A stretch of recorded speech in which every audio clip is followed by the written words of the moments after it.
Insights, the deep dive to meteorology here on a Tuesday. Matt Noyes, great to be with you at the 1 Degree Outside Weather Network. Bottom line on what we're covering in this video, a chance of northern lights coming up in the early hours of tomorrow morning, really overnight tonight. It's just a chance, but we'll talk about it. Brisk air that comes in here for tomorrow. Saturday is going to be remembered as mild. I know that when you look at our app or you look at any of these forecasts, you do see a chance for showers that's in there, but we'll talk about that coming up. Easter Sunday, Marathon Monday. We're going to give you a sneak peek at that as well. So let's get into it. Jet stream level.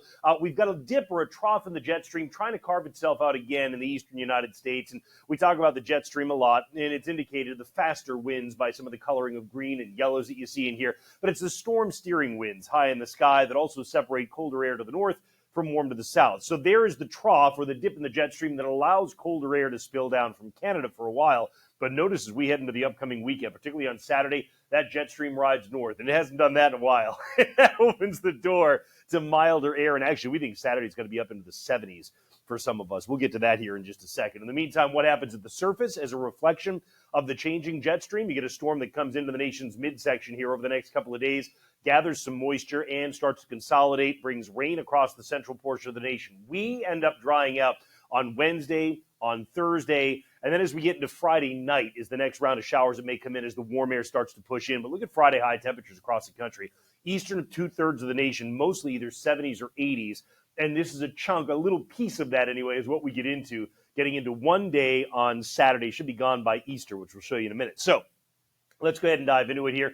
During the overnight tonight, when you get beyond about 2 a.m. is the greatest chance to see some of the northern lights. But you got to have some clearing to do it, right? And you're not going to do that across the mountains. So the greatest chance would be in northern New England. And that means at this point, you're talking about probably eastern Maine from Bangor running out through Washington County. There is the chance that you might see a little glow the farther south that you come. We'll see how it comes together. But again, it's going to be mostly eastern areas that have a chance at breaking the clouds up enough to do it. And the clouds fill right back in during the course of the day tomorrow. Sunshine fades behind building clouds. Snow showers continue in the mountains. We'll look at how much here in just a second. We do start to clear the sky out, particularly Thursday, a sunnier day. Friday starts out fine. You'll find the clouds increasing as we get through the afternoon. This red line, a warm front, the leading edge to that warmth that'll be here Saturday. But again, some showers Friday night. This is at 10 p.m. on Friday. If you do have Friday night plans, you can probably plan on some showers breaking out while you're out and about. And then as we get into Saturday morning, a lot of that settles into northern New England. Notice the break on Saturday. This is midday Saturday. So I would not bill Saturday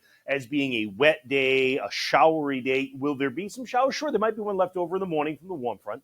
And then there will be some that come in the afternoon, evening, which could have some thunderstorms with them, actually, because you warm up and you get a cold front that's on the way. It's a pretty sharp front. So that's certainly a possibility. But during the midday to late morning, let's say midday afternoon, I mean, we may get breaks of sun and shoot up into the 70s, believe it or not. And then you've got that chance of showers and thunder as the cold front arrives late in the day. Now, in terms of that little bit of snow that we looked at that's going to be coming through during the course of overnight tonight into Wednesday for the mountains, it really is mostly the high terrain. You can see a little coating that shows up across Berkshire County and then running up into the southern Green Mountains. Once you start to get into some of the higher terrain of northern New England, now you start to see amounts that in the purple is more like 8 inches. Really? Yeah, but that's reserved for some of the summits around northern Vermont, including Jay Peak. We may be able to do that at Mount Washington. Most of the other high terrain, though, the light blue that you see is a 2 to 4 inch amount. You might be able to exceed 4 on some of the peaks. So again, a lot of us not really getting into that, but the high summits certainly should.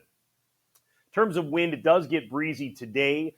The wind shifts as a cold front comes through during the course of this evening and tonight when there may be a rumble of thunder. Danielle talked about that in our 24-hour forecast earlier. But notice tomorrow, the wind is out of the west. It is a drying and cooling wind, but you've got gusts that are going about 35 to 40.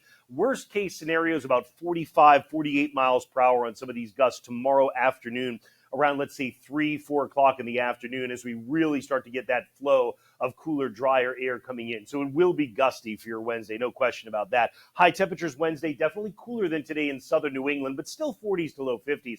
When you're talking about this being the coolest day out of the stretch, that's not bad.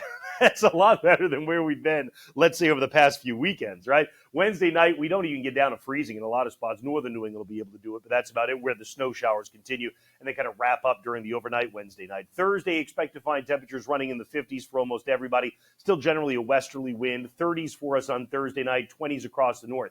Here we go Friday, where we start to rebuild some of the warmth again. Remember, we talked about the clouds increasing, the showers coming in Friday late evening and night. Saturday, we talked about 70s. Well, there it is. In fact, 72 may be a little conservative for Boston. We could end up a little warmer than that. Certainly, I think some of the suburbs west of Boston through the Metro West will be up into the mid 70s. We may make a run to upper 70s in some parts of central and southwest Connecticut, even 60s in the north, where you do get more showers kind of off and on during the day. But again, I think a good number of us get that break for a while, for several hours during the middle portion of the day. And then Sunday, the showers you see here, we actually think are mostly settling south of us very, very early in the morning. The last of them should be gone. So actually, Easter Sunday does look pretty good for us. Temperatures coming up into the 60s for highs. Then we get into what will be Marathon Monday. That still looks to be good. Some wispy clouds may increase in the morning. The clouds may thicken a bit in the afternoon. Probably about 60 on the race course for a high, but you start out in the 30s in the morning in Hopkinton. When the race kicks off, you're probably running lower 40s. And then Boston, by the way, should sea breeze and probably hang out in the 50s by the time all is said and done. But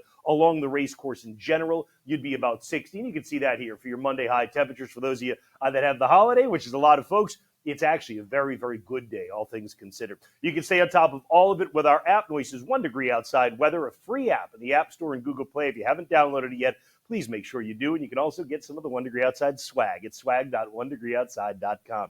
That's your Insights Deep Dive for today. Certainly plenty to watch, though, heading into the upcoming weekend. And that's why you'll see us with updates every day at onedegreeoutside.com and atop the 1 Degree Outside Weather app home screen.